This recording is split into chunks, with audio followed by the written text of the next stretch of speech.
It brought me closer to the spiritual person that I was as a child.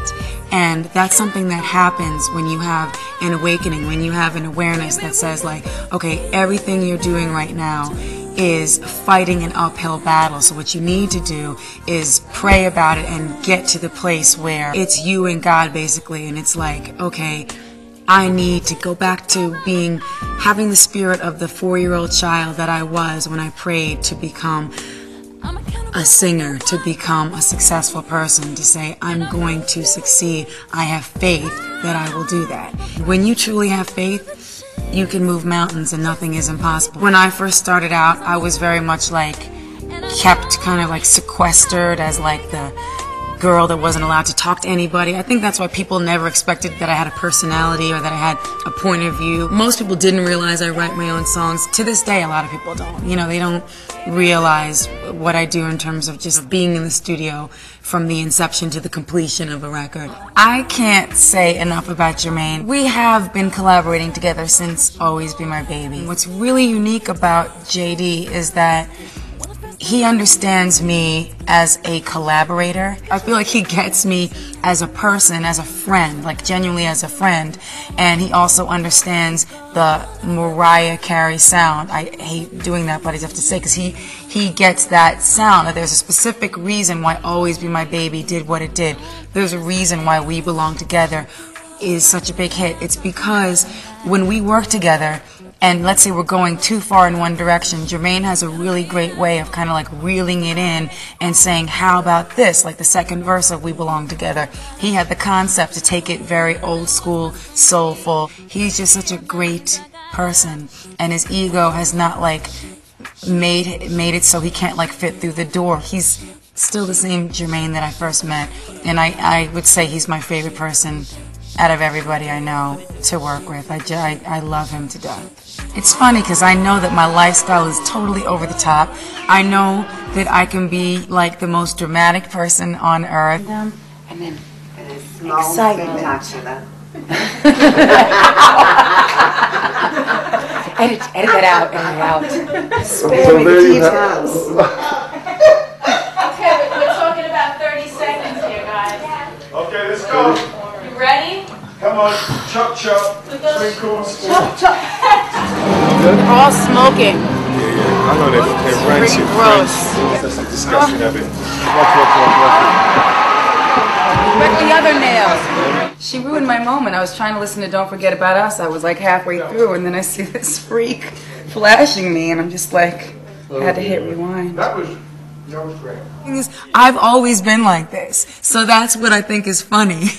Because people probably think like I picked up like my quirkiness and eccentricity because I became famous or whatever, but the funny thing is like I grew up with a mom that's very artsy, like, you know, your mom is too.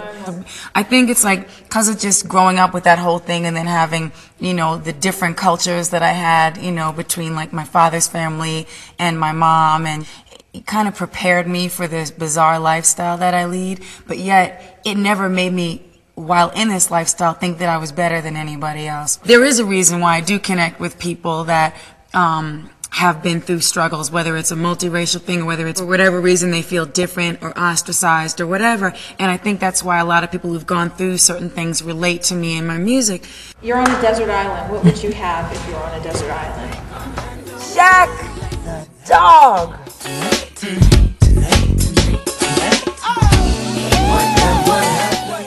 He's not drowning. He breathes that way when he swims. He's just excited to be in the water.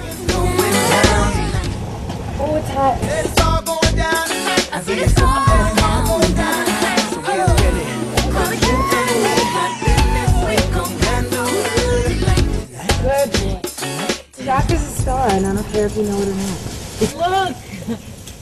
Jack, what are you doing? Filthy dog! Filthy no, candles. 2, 3. Whatever happens, going down. It's all going down tonight. I think it's all going down tonight. So get ready. 'Cause you and me have business we gon' handle. Tonight. It's going down.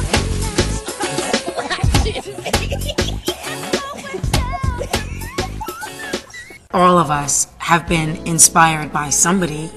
You know what I mean? I didn't just wake up and sing. Obviously, I've been inspired by numerous artists. Everybody's been inspired by Aretha Franklin, you know. Most everybody's been inspired by Stevie Wonder, Whitney Houston. I mean, me personally, Minnie Riperton played a big role in learning how to use that part of my voice that she was so famous for. I really try to take things in and to just give thanks to God for everything that I have and take those moments. Once you doubt, you drown. You can't do that. You just can't let doubt get into your mind and get into your spirit and bring you into a place of negativity or into a place of, where you're unsure. Because to me, once you start second and third and fourth guessing yourself, like I would say, it eats through the bottle. You might as well go on to the next song. Eats through the bottle means, can you give it a definition? It's gone. The album is now all very soul, hip-hop, pop, dance, rap, and seems to have touched everybody. Having been able to cross all these barriers and these kind of boundaries that do define genres of music and separate artists in terms of like what category you fall into makes me really proud as a person, and especially with a lot of things we were talking about just in terms of struggling and fitting in and all that stuff. It really does make me feel a great sense of validation and a sense of belonging. My songs and music have touched and been able to reach all different types of people, different races, different ages, all different things, and so it's a nice thing for me. What do you enjoy the most about your life?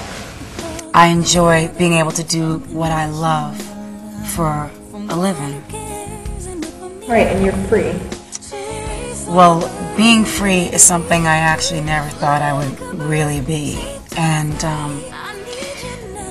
I'm beyond grateful for that. It's like I remember once when I was like 6 years old, somebody came over my house when I was growing up with my mom and whatever, some drama had gone on, and they thought, kids are young and they don't hear what's going on, and that's not the case at all. Usually you're more sensitive.